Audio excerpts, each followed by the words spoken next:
Ang programang ito ay rated SPG. Striktong patnubay at gabay ng magulang ang kailangan. Maaaring may masiselang tema, lengguwahe, karahasan, sexual, horror o droga na hindi angkop.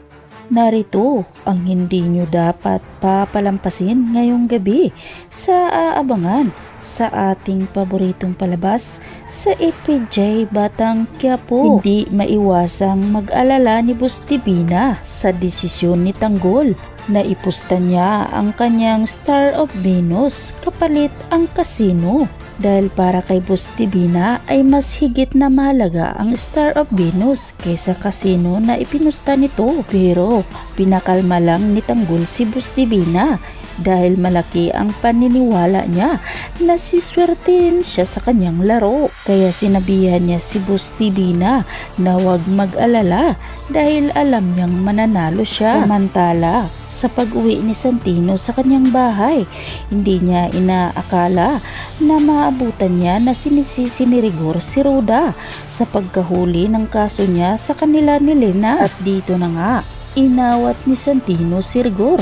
Pero si Santino ang napag-initan ni Rigor at sa galit ni Rigor, kaya si Santino ang nasuntok niya. At dito na nga mawala na ng respeto si Santino sa kanyang ama, kaya dito na nga siya magre-rebelde at sasama na sa grupo nila ni Lucio. At habang si Ramon naman, pilit naman niyang sinama si Marites upang makausap niya ito ng maayos. At dahil merong utang na loob si Marites kay Ramon, kaya ito sumama sa kanya. Kaya pagkakataon na ni Ramon na humingi ito ng tawad kay Marites.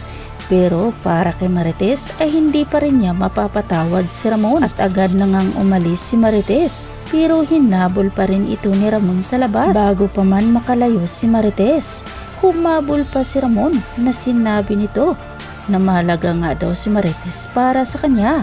Kaya napahinto saglit si Marites at tuluyan na nga itong lumayo. Kaya nag-iisip na naman ng paraan si Ramon para lang mapatawad ni Marites. May pag-asa kayang mapatawad ni Marites si Ramon at mananalo kaya si Tanggol sa kanyang laro at mapasa kanya kaya ang kasino. Kaya naman mga kaibigan, aabangan na lang natin yan mamaya sa aabangan. Hanggang dito na lang muna tayo. At huwag po sana ninyong kalimutan na i-like, i-share at pahingi na rin ng isang subscribe. Maraming salamat sa inyong panonood.